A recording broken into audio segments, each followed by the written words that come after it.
सुप्रभात, मैं गीतांजलि लेके आई हूँ नॉन स्टॉप खबरें बाय एंड टाइम्स की ओर से। उत्तराखंड के सीएम त्रिवेंद्र सिंह रावत ने कोविड-19 के लिए नकारात्मक परीक्षण किया। उत्तराखंड के मुख्यमंत्री त्रिवेंद्र सिंह रावत ने कोविड-19 के लिए नकारात्मक परीक्षण किया है जब वह राज्य के पर्यटन मंत्री के साथ बैठक के बाद स्वसंगरोध में चले गए थे, जिन्होंने वायरस का अनुबंध किया था। आधिकारिक सूत्रों ने शुक्रवार को कहा कि मुख्यमंत्री की परीक्षण रिपोर्ट इस बात की पुष्टि करती है कि वह वायरस से संक्रमित नहीं है। राज्य के पर्यटन मंत्री सतपाल महाराज, उनकी पत्नी और उनके परिवार के 5 अन्य सदस्यों ने पिछले सप्ताह इस बीमारी के लिए सकारात्मक परीक्षण किया था। मुख्यमंत्री ने और उनके 3 कैबिनेट सहयोगियों ने स्वसंगरोध में तुरंत चले गए थे। रावत ने अध्यक्षता की थी। पिछले शुक्रवार को राज्य मंत्रिमंडल की बैठक में महाराज के साथ भाग लिया था। स्वास्थ्य सचिव अमित नेगी ने स्पष्ट किया था कि जिन मंत्रियों और अधिकारियों ने कैबिनेट की बैठक में भाग लिया था वे महाराज के कम जोखिम वाले संपर्क थे और उन्हें समाप्त करने की आवश्यकता नहीं थी।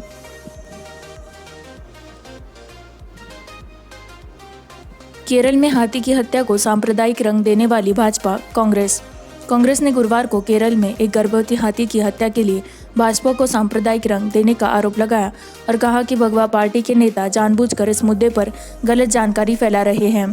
15 वर्षीय हाथी पर संदेह है शक्तिशाली पटाखों से भरे अनानस का सेवन किया है, जो जानवर के मुंह में विस्फोट हो गया और लगभग 1 सप्ताह बाद वेलियार नदी में उसकी मौत हो गई। विपक्षी दल ने कहा कि जब पलक्कड़ में घटना घटी, भाजपा नेता और दक्षिणपंथी ट्रोल इससे संबंधित थे। पड़ोसी मलप्पुरम जिले में इस संदिग्धों को टीमों के संदेह के दायरे में रखा गया है। केरल में गर्भवती जंगली हाथी की मौत की जांच कर रहे हैं। मुख्यमंत्री पिनाराई विजयन ने कहा, जैसा कि उन्होंने आरोप लगाया कि केंद्रीय मंत्री सहित कुछ लोग इस घटना का इस्तेमाल कर रहे थे। राज्य महासचिव संगठन केसी वेणुगोपाल ने मांग की कि भाजपा को जनता को सांप्रदायिक रंग देने के लिए अयोग्य और बिना शर्त सार्वजनिक माफी मांगनी चाहिए। सबसे दुर्भाग्यपूर्ण घटना केरल के पलक्कड़ जिले में विस्फोटकों का पटाखों से भरी एक अनानस को काटने से हुई गर्भवती हाथी की दुखद और अमानवीय मौत सबसे क्रूर घटना है, उन्होंने एक बयान में कहा। भारत का कोविड-19 टैली 9,851 मामलों के रिकॉर्ड स्पाइक के साथ 2,26,770 तक पहुंच गया। मृत्यु टोल 6,348।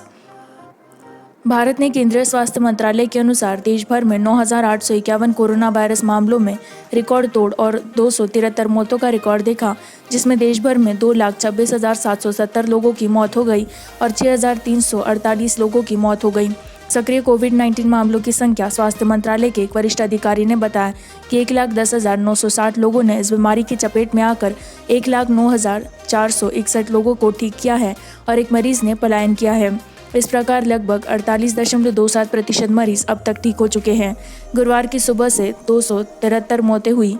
123 महाराष्ट्र में, 44 दिल्ली में, 33 गुजरात में, 16 उत्तर प्रदेश में, 12 तमिलनाडु में, पश्चिम बंगाल में 10, तेलंगाना और मध्य प्रदेश में 6-6, कर्नाटक, बिहार में 4-4 और राजस्थान, आंध्र प्रदेश और केरल में 3-3, उत्तराखंड में 2 और जम्मू कश्मीर, हरियाणा और झारखंड में 1-1।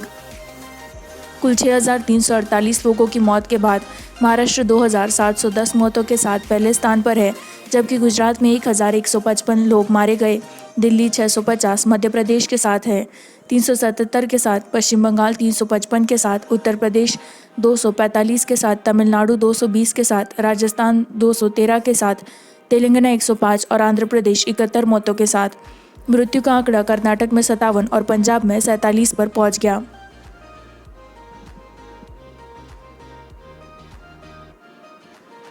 केंद्रीय टीम ने पश्चिम बंगाल के चक्रवात अम्फान हिट क्षेत्रों का दौरा किया।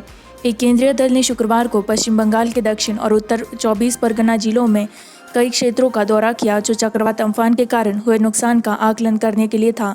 7 सदस्यीय दल गृह मंत्रालय अनुज में संयुक्त सचिव साइबर और सूचना सुरक्षा की अध्यक्षता में शर्मा 3 दिवसीय यात्रा पर गुरुवार शाम कोलकाता पहुंचे। टीम को 2 समूहों में विभाजित किया गया था और एक दक्षिण 24 परगना के पथ प्रतिमा का दौरा कर रहा था, दूसरा उत्तर 24 परगना के संदेशखली में गया। केंद्रीय टीम के संचालन की संभावना है एक हवाई सर्वेक्षण और जमीनी आकलन। वे दक्षिण 24 परगना जिले के नामखाना और उत्तर 24 परगना जिले के हिंगलगंज और बशीरहाट का दौरा करेंगे, एक अधिकारी ने कहा। वह अंतर मंत्रालय की टीम के मुख्य सचिव शिव सिन्हा के साथ अन्य वरिष्ठ अधिकारियों से मुलाकात करेंगे। राज्य सरकार ने राष्ट्रीय राजधानी के लिए रवाना होने से पहले कहा चक्रवात में 98 लोगों की मौत हो गई है और दक्षिण बंगाल के कई जिलों में बड़े पैमाने पर संपत्ति नष्ट हो गई। तत्कालीन मंत्री ममता बनर्जी ने कहा कि राज्य को चक्रवात के कारण 1 लाख करोड़ रुपए का नुकसान हुआ।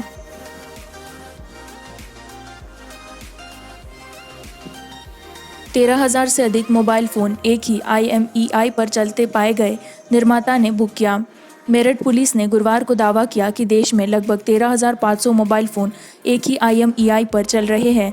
डिवाइस की पहचान करने के लिए इस्तेमाल किया गया नंबर।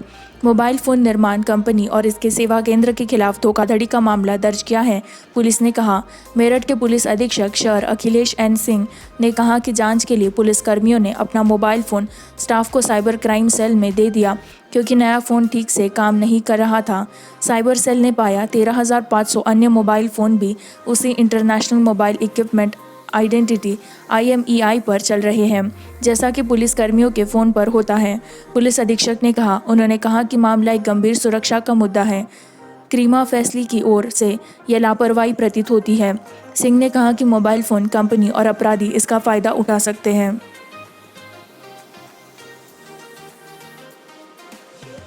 कोरोना वायरस, उच्च सकारात्मक दर, दिल्ली के कुछ हिस्सों में निम्न परीक्षण स्तर चिंताजनक। हर्षवर्धन।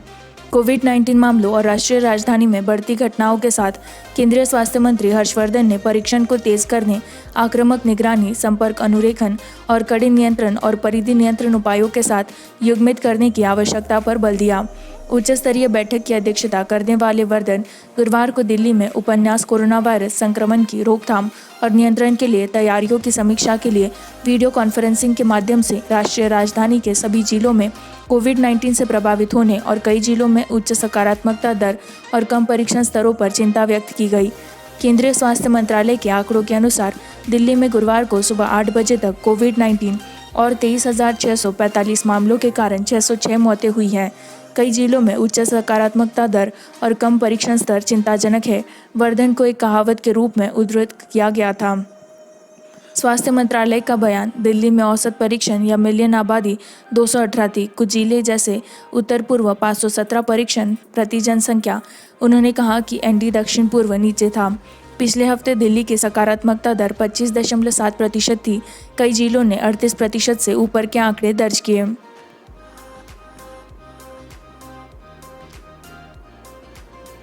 केंद्र ने 2,550 विदेशी तबलीगी जमात के सदस्यों को ब्लैकलिस्ट किया। 10 साल के लिए भारत में प्रवेश पर रोक लगाई। अधिकारियों ने गुरुवार को कहा कि 2,550 विदेशी तबलीगी जमात के सदस्य जो भारत बंद के दौरान भारत में रह रहे थे, वीज़ा नियमों का उल्लंघन करने पर 10 साल के लिए भारत में प्रवेश करने पर प्रतिबंध लगा दिया गया है। यह निर्णय केंद्रीय गृह मंत्रालय ने लिया है। इसके बाद राज्यों और केंद्र शासित प्रदेशों से जमात कार्यकर्ताओं का विवरण प्राप्त हुआ। विशेषज्ञों का कहना है कि इतने सारे विदेशियों को एक बार में और इतने लंबे समय तक देश में प्रवेश करने पर प्रतिबंध नहीं लगाया गया है। विशेष रूप से विदेशी अधिनियम के तहत वीज़ा नियमों के उल्लंघन के लिए अधिकतम जुर्माना 5 साल की कैद और जुर्माना है। MHA के अनुसार विदेशी तबलीगी ने धार्मिक पर्यटन और उपदेश गतिविधियों में भाग लिया, जबकि भारत में पर्यटक वीज़ा पर उन्हें लाभ उठाना चाहिए था। Missionary visa. इसके अलावा वे देश भर में मस्जिदों और सेमिनारों में अवैध रूप से रह रहे थे।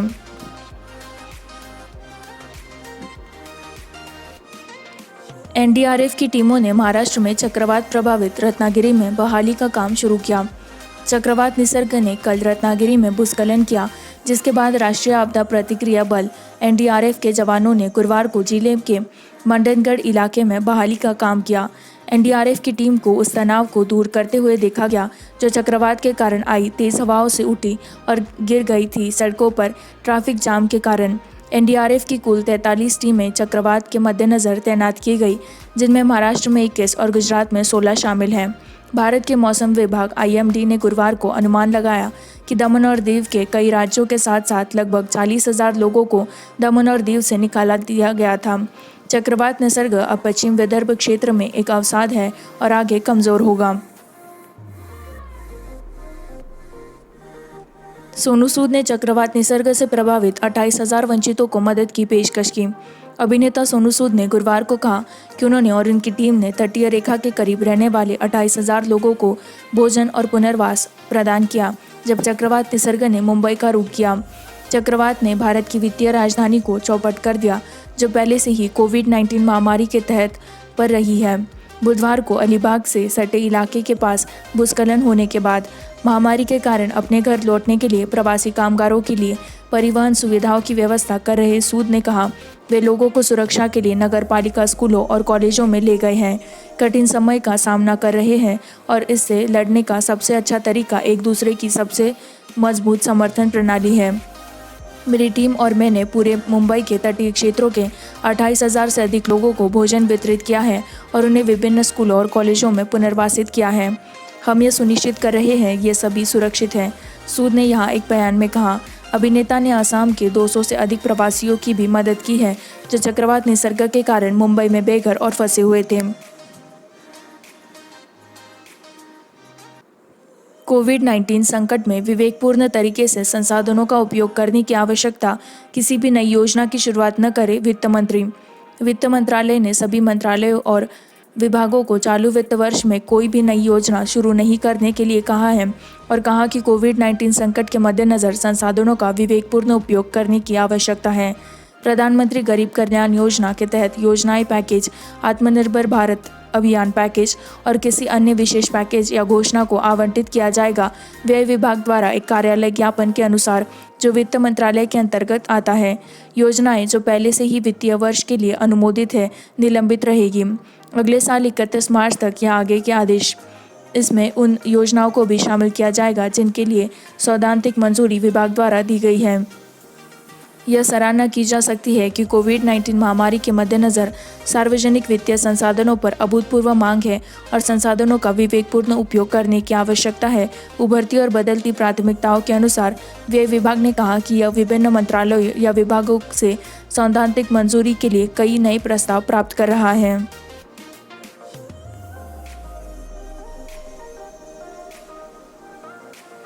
नागालैंड में 14 और कोविड-19 मामले। उन्होंने कहा कि नागालैंड से पिछले 24 घंटों में 14 और कोविड-19 मामले सामने आए हैं। एस प्रज्ञू फोम राज्य के स्वास्थ्य मंत्री। राज्य में कोविड-19 मामलों की कुल संख्या अब 94 है। उन्होंने कहा, कुल मामलों की संख्या केंद्रीय स्वास्थ्य और परिवार कल्याण मंत्रालय ने कहा कि 1,10,960 सक्रिय मामलों सहित भारत 2,26,770 तक पहुंच गया है। मंत्रालय ने बताया कि 1,09,462 व्यक्ति ठीक हो गए हैं या छुट्टी दे दी गई है, जबकि 6,348 लोग इस बीमारी से पीड़ित हैं। भारत परीक्षण समय के बीच सकारात्मक भूमिका निभा सकता है। भारत ने शुक्रवार को विदेश मंत्री एस जयशंकर के साथ संयुक्त राष्ट्र सुरक्षा परिषद में एक निर्वाचित सीट को सुरक्षित करने के लिए अपने अभियान की प्राथमिकताओं को रेखांकित किया कि देश उस समय सकारात्मक वैश्विक भूमिका निभा सकता है जब कोविड-19 महामारी और उसके कब्र आर्थिक नतीजों से दुनिया का पहला सबसे जैसा परीक्षण होगा। जयशंकर ने 17 जून 2020 को हुए चुनाव में संयुक्त राष्ट्र सुरक्षा परिषद में निर्वाचित सीट को सुरक्षित करने के लिए अपने आगामी अभियान के लिए भारत की प्राथमिकताओं को रेखांकित करते हुए यहाँ एक कार्यक्रम में एक ब्रोशर लॉन्च किया। एशिया प्रशांत समूह भारत की उम्मीदवारी के सफल होने की बहुत संभावना है, विदेश मंत्रालय के एक बयान ने कहा।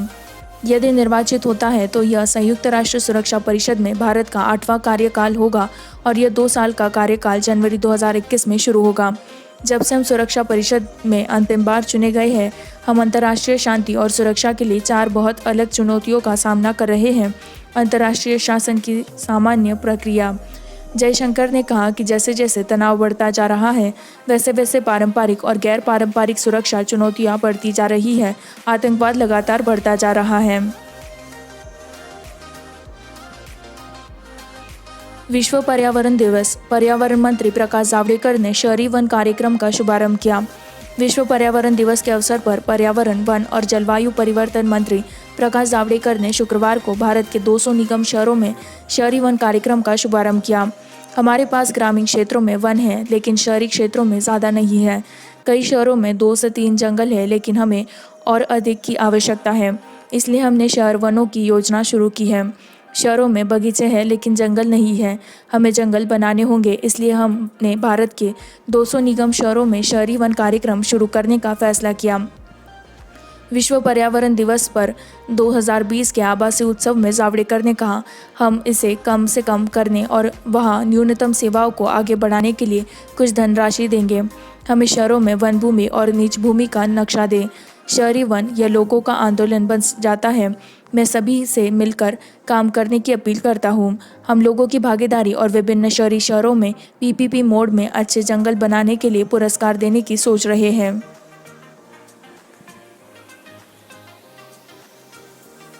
अबू धाबी ने मुबादला में 1.85% हिस्सेदारी के लिए जियो में 1.2 बिलियन अमेरिकी डॉलर का निवेश किया।